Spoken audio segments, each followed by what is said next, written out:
क्या झारखंड की राजनीति में कोई ऐसा अंदरूनी तूफान उठ रहा है जो ऊपर से देखने पर तो केंद्र बनाम हेमंत की जंग जैसा लगता है, लेकिन गहराई में उतरते ही पूरी की पूरी बिसात ही बदल जाती है।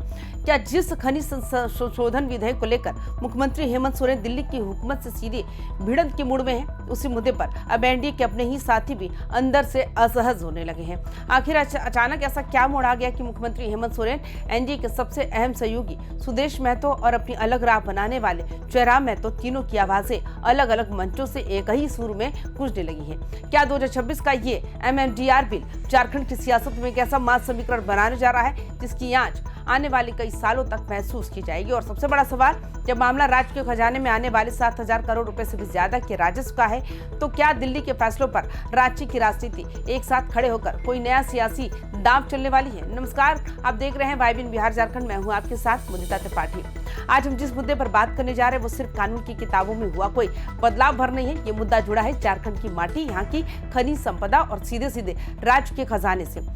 13 अगस्त 2026 को जब संसद से एमएमडीआर अमेंडमेंट बिल पास हुआ तो किसी ने सोचा तक नहीं था कि इसकी गूंज झारखंड की गलियों से में इस कदर गूंजेगी।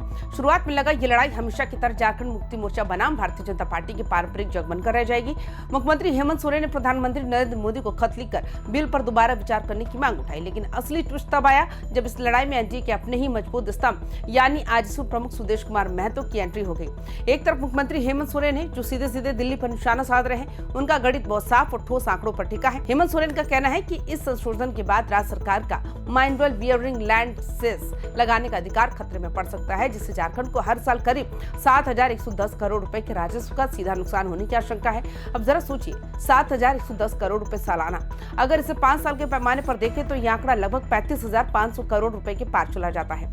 झारखंड जैसे राज्य के लिए जहाँ की आधी से ज्यादा विकास योजनाएं, सामाजिक कल्याण के काम और अस्पताल, सड़कें इसी माइनिंग रेवेन्यू पर टिकी है। इतना बड़ा झटका कोई मामूली सी बात नहीं है। हेमंत सोरेन इसी आंकड़े को हथियार बनाकर जनता के बीच ये संदेश देना चाहते हैं कि दिल्ली में बैठे लोग झारखंड के आर्थिक अधिकारों पर कैंची चला रहे हैं। लेकिन इस पूरी कहानी का सबसे दिलचस्प मोड़ तब आया जब आजसू प्रमुख सुदेश महतो ने केंद्रीय कोयला एवं खान मंत्री जी किशन रेड्डी को एक औपचारिक चिट्ठी भेज दी। सुदेश महतो कोई विपक्ष के नेता नहीं है, वे केंद्र की एनडीए सरकार का हिस्सा है, लेकिन इसके बावजूद उन्होंने केंद्रीय मंत्री के सामने बेहद मजबूती से ये बात रख दी कि झारखंड का हित सबसे पहले आता है। सुदेश महतो ने साफ शब्दों में मांग की है कि राज्य को अपनी जमीनों पर सेस लगाने का अधिकार मिलना ही चाहिए। उन्होंने सिर्फ राजस्व की बात नहीं की, बल्कि उन लाखों आदिवासियों और स्थानीय लोगों का मुद्दा उठाया जो खनन प्रभावित इलाकों में प्रदूषण, विस्थापन और मूलभूत सुविधाओं के अभाव से आज भी जूझ रहे हैं। उनका तर्क है कि अगर कोयला और लोहा झारखंड की छाती चीर कर निकलेगा तो उसका बड़ा आर्थिक फायदा भी इन्हीं इलाकों के विकास पर खर्च होने चाहिए। अब इस पिक्चर में तीसरे बड़े किरदार की एंट्री होती है जयराम महतो। अपनी अलग क्षेत्रीय राजनीति से युवाओं के बीच पैठ बना रहे जयराम महतो ने भी इस मुद्दे पर प्रधानमंत्री को पत्र लिखकर कड़ा ऐतराज जताया। जयराम की राजनीति का तो आधार ही झारखंडी पहचान, जमीन और संसाधनों पर स्थानीय हक का रहा है। अब जरा इन तीन नेताओं की स्थिति को एक कैनवास पर रखकर देखिए। हेमंत सोरेन सत्ता की कुर्सी पर बैठकर राज्य के संवैधानिक और वित्तीय स्वायत्तता का सवाल पूछ रहे हैं। सुदेश महतो एनडीए के अंदर रहकर अपनी गठबंधन धर्म की सीमा में रहते हुए भी राज्य के आर्थिक हितों पर पहरा देने की कोशिश कर रहे हैं। जयराम महतो सड़क पर उतरकर युवाओं और स्थानीय अधिकारियों के नाम पर दिल्ली की नीतियों को चुनौती दे रहे हैं। राजनीतिक पंडित इस बात को लेकर हैरान है कि तीनों की विचारधारा एकदम अलग है, तीनों का वोट बैंक अलग है और तीनों के रास्ते अलग है, लेकिन एमएमडीआर बिल ने तीनों को एक ही चौराहे पर लाकर खड़ा कर दिया। क्या इसे केवल एक इत्तेफाक माना जाए या फिर झारखंड की राजनीति में झारखंडी अधिकार का एक नया नैरेटिव आकार ले रहा है? दूसरी तरफ केंद्र सरकार और बीजेपी का अपना तर्क है। बीजेपी नेताओं और पलामू सांसद विष्णु दयाल राम जैसे नेताओं का कहना है कि इस बिल को लेकर राज्य में बेवजह का भ्रम फैलाया जा रहा है। केंद्र सरकार का दावा है कि इस अमेंडमेंट बिल का मकसद माइनिंग सेक्टर में पारदर्शिता लाना, बड़े पैमाने पर विदेशी और देसी निवेश को आकर्षित करना और लीगल पेचीदगियों को खत्म करना। केंद्र का कहना है कि किसी भी राज्य का मौजूदा राजस्व हिस्सा खत्म करने की कोई नियत नहीं है, बल्कि जब माइनिंग का दायरा बढ़ेगा तो राज्यों की कमाई भी अपने आप बढ़ेगी। लेकिन असली पेच यही फंसता है कि एक मॉडल कहता है कि देश के खनिज क्षेत्र में एक समान और स्थिर केंद्रीय नीति होनी चाहिए ताकि निवेश बिना किसी डर के पैसा लगा सके। दूसरा मॉडल यानी झारखंड का मॉडल कहता है कि जिस राज्य की जमीन से कोयला, तांबा और लोहा निकल रहा है, जिस राज्य की जनता प्रदूषण और विस्थापन का दर्द झेल रही है, उस राज्य को अपने खजाने के लिए सेस तय करने की पूरी आजादी होनी चाहिए।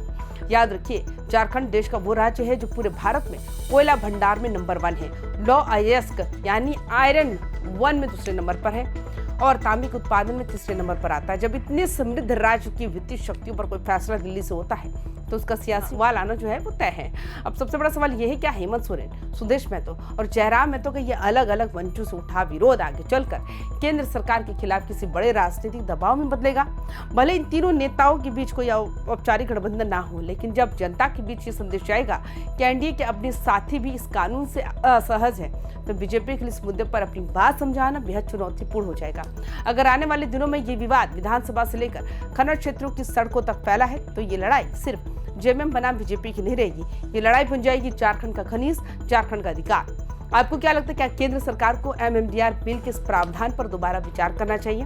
क्या सुदेश महतो का एनडीए में रहकर अपनी बात रखना सही दाव है? अपनी विवाद राय नीचे कमेंट बॉक्स में जरूर लिखकर बताएं। तमाम खबरों के लिए देखते रहिए YBN बिहार झारखंड। जोहार।